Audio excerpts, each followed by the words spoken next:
share and subscribe to Vishwasam.in. ఈ పెద్ద మనిషి మరో వ్యక్తి మీద కూడా ఆధారపడతాడు.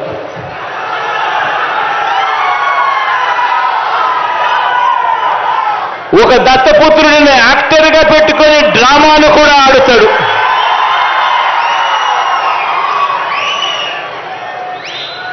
ఈ దత్తపుత్రుడు ఎవరు అనంటే, ఎలాంటి వాడు అనంటే, మొన్న తెలంగాణలో తాను పోటీ పెట్టాడు. తాను తెలంగాణలో అభ్యర్థులను నిలబెడుతూ పోటీ పెడుతూ తెలంగాణలో తాను అన్న మాటలు వింటే నాకు ఆశ్చర్యం అనిపించింది.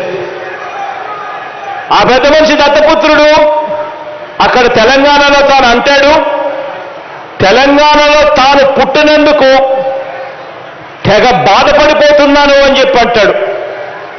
తెలంగాణలో తాను పుట్టినందుకు తన దురదృష్టం అని చెప్పి కూడా అంటాడు.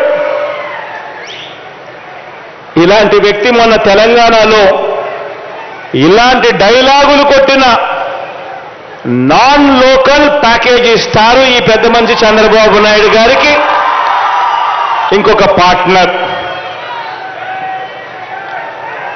ఈ పెద్ద మనిషి ఆంధ్ర పాలకులకు చుక్కలు చూపిస్తా అని చెప్పి తెలంగాణలో డైలాగులు కొడతాడు.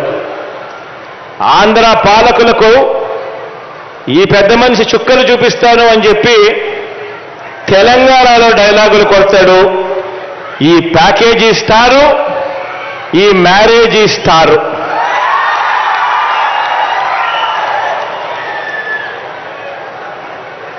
ఈ పెద్ద మనిషి పరిస్థితి, ఈ దత్తపుత్రుడి పరిస్థితి అక్కడ ఎలా ఉంది అంటే, ఆ తెలంగాణలో పోటీ పెట్టి ఇన్నిన్ని డైలాగులు ఆంధ్ర రాష్ట్రానికి వ్యతిరేకంగా కొట్టిన ఇన్నిన్ని డైలాగులకు ఆయనకు పడిన ఓట్లెన్నో తెలుసా?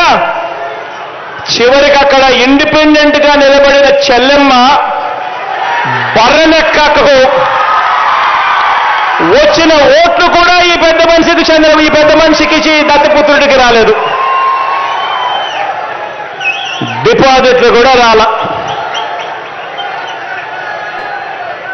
ఈ పెద్ద మనిషికి ఇతనికి మన రాష్ట్రంలో చంద్రబాబు నాయుడు గారి ప్రయోజక వర్గం ఉంది తప్ప ఆంధ్ర రాష్ట్రం మీద ప్రేమే లేదు. Like, share and subscribe to Vishwasam.in.